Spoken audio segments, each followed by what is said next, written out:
네, 이번에는 전 세계 상황을 좀 전반적으로 훑어보도록 하겠습니다. 오미크론이 유행이 되면서 나라별로 각기 다른 행보를 보이고 있습니다. 일단 유럽 방역 정책을 완화하거나 폐지하면서 위드 코로나 정책을 펼치고 있습니다.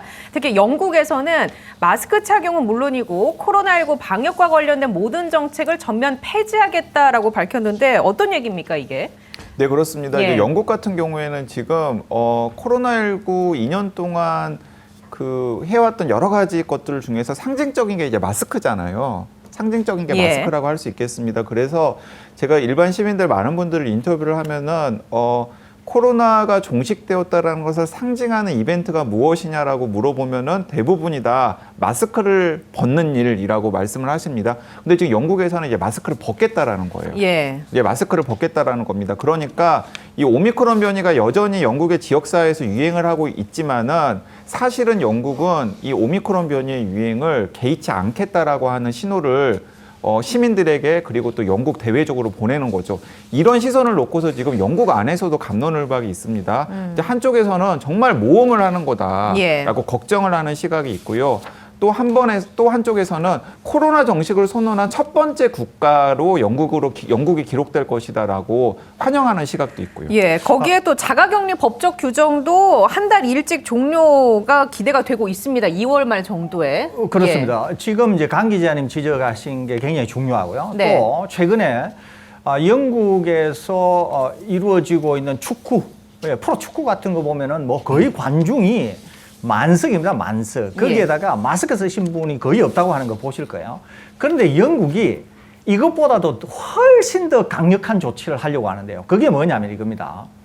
지금 영국은 감염자 전체가 100%가 오미크론입니다. 그러는데 영국이 어떤 조치를 하려고 하느냐 하면은 오미크론에 감염이 된 사람이 재택에서 격리를 안 해도 되는 거를 추진하려고 그래요. 그러니까 이거는 무슨 말이냐면은 감염이 되든 말든 국가나 사회가 개의치 않겠다. 그냥 시비하지 않겠다는 거예요.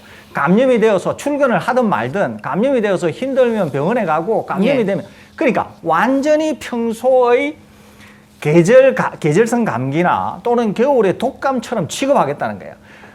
오미크론에 감염된 사람을 가지고 법적으로나 어떤 행정적 제한 조치를 일체하지 않겠다는 것이거든요. 그러니까 이것은 영국 정부가 완전히 코로나19 이전의 시대로 돌아간다라고 하는 선언을 했다. 이렇게 볼 수 있겠습니다. 그러니까 영국 정부가 인지하고 있는 것처럼 전 세계에서 최초로 코로나 이전 시대로 돌아간다라고 하는 선언한 국가가 영국이다. 저도 이렇게 받아들입니다. 예, 알겠습니다. 물론 뭐 갑론을박은 있습니다만 일단은 좀 과감한 행보를 보이고 있는 것은 맞는 것 같습니다. 이번에는 독일 사례인데요. 연합뉴스와 관련해서 제가 기사를 한 가지 좀 봤습니다. 독일은 오미크론 최고 속도로 확산되지만 백신 패스 제시 안 해도 상점 출입. 이라는 기사가 연합뉴스에 실렸습니다. 독일 내 코로나19 확산 속도가 연일 최고 수준을 경신하고 있는데 그럼에도 불구하고 독일 정부는 전국적으로 상점 출입 시 백신 패스 제시 의무를 해제하기로 했다. 여기에 폴란드나 체코도 방역 규제를 완화하면서 다음 달에는 완전 해제를 검토한다라는 계획이다. 라고 보도를 했습니다. 이제 독일도 좀 확신을 가졌나 보죠. 네, 그렇습니다. 이제 유럽 국가들도 계속해서 모니터링, 영국처럼 좀 더 과감하게 나섰던 나라들도 있고요. 그리고 뭐 독일이라던가 이 대륙에 있는 나라들처럼 조금 주저주저하면서 네. 이제 상황을 지켜봤던 나라들도 있었습니다. 지금까지의 경과를 네, 봤을 그런데 때. 이제 독일 같은 경우에도 오미크론 변이가 확산이 되면서 연일 신규 확진자가 쏟아지고 있는데도 불구하고 기존의 델타 변이가 유행했을 때와 비교했을 때 이제 위중증 환자 병상이 압박을 받는다거나 혹은 치명률이 높아져가지고 사망자가 쏟아진다거나 하는 일은 없다라고 판단을 하는 것으로 보입니다. 예. 그래서 오미크론 변이가 아직 지역사회에서 유행을 기승을 부리고 있지만은 방역 패스라던가 기존 방역과 관련된 여러 가지 조치들을 해제하는 쪽으로 가닥을 잡았고 이제 그걸 계속해서 발표를 하고 있는 것이고요.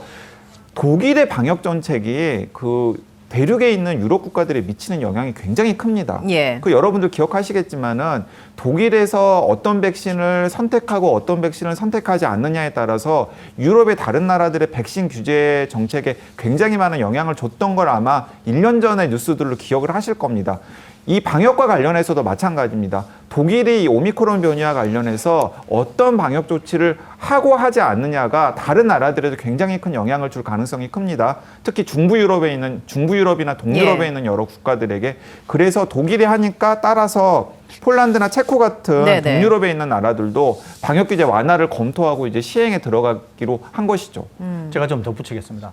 이 독일의 상황이 굉장히 중요한데요. 왜 그러냐면 이겁니다. 독일은 우리 시청자분들께서 아시다시피 전국적으로 봉쇄를 몇 번 했던 국가입니다. 예, 강력하게 독일이 조치를 했었죠. 강력하게 네. 봉쇄를 몇 번 했던 국가예요. 그러는데 지금의 오미크론 상황이 그 어떤 때보다도 확진자 수는 더 많이 나와요. 이게 지금은 숨이 죽어서 좀 줄어들었습니다만은 그러면 한번 시청자 여러분들도 한번 생각해 보세요. 오미크론이 만일에 병원성이 예전에 델타만큼 크다 그러면은 확진자가 이렇게 많이 나오고 약간 숨이 죽었다고 해서 오히려 완화로 갈 수 있을까요, 이게? 완화로 못 간다는 거죠. 왜냐하면은 위험성이 크다고 하는 걸 알기 때문에 그렇다는 거죠. 그리고 예전에도 봉쇄를 해본 적이 있는 국가이기 때문에 그렇습니다. 그러는데 독일에서 영국, 덴마크 그 이외의 다른 나라들을 보니까 오미크론이 유행해도 실제로 위험하지 않은 거예요. 그 다음에 자국의 데이터도 그걸 강력히 말해준다는 거죠. 그렇기 때문에 확진자는 봉쇄할 때부터 더 많이 나오고 확진자가 숨이 죽어서 조금 좋아졌다고 하더라도 바로 방역 조치는 더 완화해서 실제로 영국의 길을 따라가려고 한다는 거죠, 이게. 예. 그렇기 때문에 지금 며칠 전에도 우리 방송에서 말씀드린 것처럼 유럽 대륙 전체는 지금 오미크론을 이용해서 일상 복귀를 하려고 하는데 우리 오늘의 방송에서 모두에서 다룬 것처럼 우리 방역 당국은 서로 다른 얘기를 하고 있다는 거죠, 이게. 그리고 외국 상황과 맞지도 않다는 거죠, 이게. 그렇기 때문에 독일이 하고 있는 상황, 제가 조금 전에 말씀드린 것처럼 봉쇄 등등 했는데도 독일이 어떤 입장을 정했다고 하는 이런 것들을 감안을 한다고 하면 우리도 방역 조치가 어떻게 돼야 되는가 하는 것을 만명교사 삼을 수 있다. 저는 그렇게 첨언드리고 싶습니다. 예, 그 근데- 이제 이 예. 대목에서 그 이런 이야기도 우리 시청자들과 같이 한번 생각을 해봤으면 좋겠습니다. 그 여러분들께서도 다 데이터를 확인해 보실 수가 있어요. 그러니까 영국이라던가 독일이라던가 폴란드, 체코 같은 나라들도 지금도 여전히 이 위중증 병상에 많은 분들이 입원해 있고 또 사망자들도 많습니다. 자, 그렇지만은 그럼에도 불구하고 그런 나라들이 오미크론 변이를 용인하고 이 방역 정책을 점점 해소하는 방향으로 가는 이유는 무엇이냐면 그 중환자 병상에 누워 있는 분들과 그리고 어쩔 수 없이 사망하는 분들의 피해를 감소한다고 하더라도 사회를 꽁꽁 막는 게 단기적으로 그리고 중장기적으로 미치는 피해가 훨씬 더 크다라고 사회적으로 합의하고 판단을 한 것입니다. 그래서 그 지점과 관련해서 제가 여쭙고 싶은 게 바로 이겁니다. 독일이나 영국 같은 경우 아니면 다른 여타 유럽 같은 경우 우리나라보다 백신 접종률이 떨어지잖아요. 그렇습니다. 그렇게 되면 그럼에도 불구하고 우리가 늘 주장했듯이 백신을 맞은 분들, 특히 부스터샷 맞은 분들은 오미크론에 뭐 걸려도 중환자로 가지 않을 확률이 매우 높다라고 얘기를 했는데 우리나라와 비교하면 백신 접종률이 낮은데도 이런 과감한 행보를 펼친다는 거, 이거는 강 기자님이 얘기하신 그런 의미로 해석하면 되겠습니까? 이게 한 가지만 덧붙이면은 예. 이제 그 유럽 나라들 같은 경우에는 여러분들 다 기억하시겠습니다. 지난 2년 동안 팬데믹 상황에서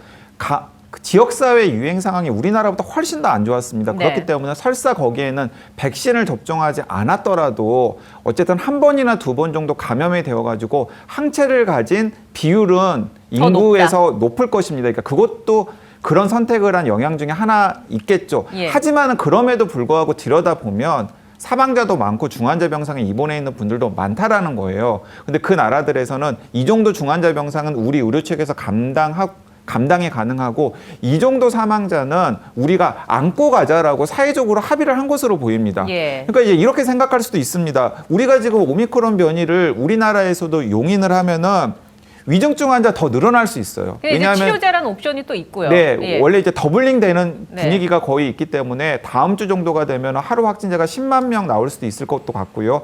진짜 2월 말이 되면은 방역 당국이나 일부 전문가들이 예측하는 것처럼 우리나라에서도 하루 확진자가 거의 20만 명 가까이 나올 수도 있을 것으로 보입니다. 그러면 어쩔 수 없이 아무리 오미크론 변이의 위중증화율이 낮다고 하더라도 위중증 환자들의 숫자는 더 늘어날 수 있고요. 그 연장선상에서 사망자들도 일부 늘어날 수 있습니다. 자, 그렇다면은 위중증 환자 0, 사망자 0까지를 목표로 꽁꽁 싸매는 게 우리 사회 전체를 위해서 도움이 되는 일인지, 아니면은 우리나라도 유럽이나 이런 나라들처럼 사회적인 합의를 통해서 그 균형점을 찾아야 되는 것인지에 대해서도 우리가 좀 토론을 할 필요가 있다라는 겁니다. 예. 교수님 덧붙이실 얘기 있으십니까? 예, 이제 강 기자님 대단히 중요한 지적을 하셨는데요. 제 말씀이 이제 그런 이야기입니다. 기본 논조는 뭐냐면 이거라는 거죠. 우리가 당장이라도 오미크론을 어떻게 인식하느냐 하는 게 대단히 중요한 거예요. 예를 들면 이런 거죠. 제가 앞에 병상 말씀을 드렸지 않습니까? 중환자 병상이 따로 있고 일반 병상이 따로 있잖아요. 그런데 이것은 코로나19에 특화된 병상이라고 볼 수 있거든요. 그런데 겨울 독감이 되면은 우리가 이렇게 병상을 운영하나요? 운영하지 않잖아요. 그냥 일반 병실을 이용하죠. 그냥 일반 병상을 이용하잖아요. 그렇기 때문에 실제로 지금의 오미크론을 어떻게 이해하느냐에 따라서 우리는 완전히 일상 복귀가 가능하다니까요.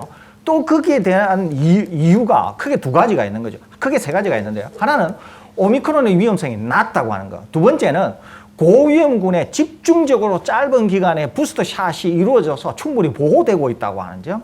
세 번째는 우리나라는 먹는 치료제가 빨리 공급이 되었기 때문에 그런 수단이 있다는 거예요. 그렇기 때문에 당국의 인식 여하에 따라서는 저는 오늘이라도 바로 선언하면서 우리는 영국처럼 갈 수 있다는 거죠, 이걸. 그렇기 때문에 당국이 어떻게 인식하느냐의 문제이기 때문에 저는 오히려 그것이 문제지 일반 국민이나 지금의 상황이 문제라고 생각하지는 않고 오로지 문제는 당국에 있다. 저는 그렇게 말씀드리고 싶습니다. 예, 알겠습니다.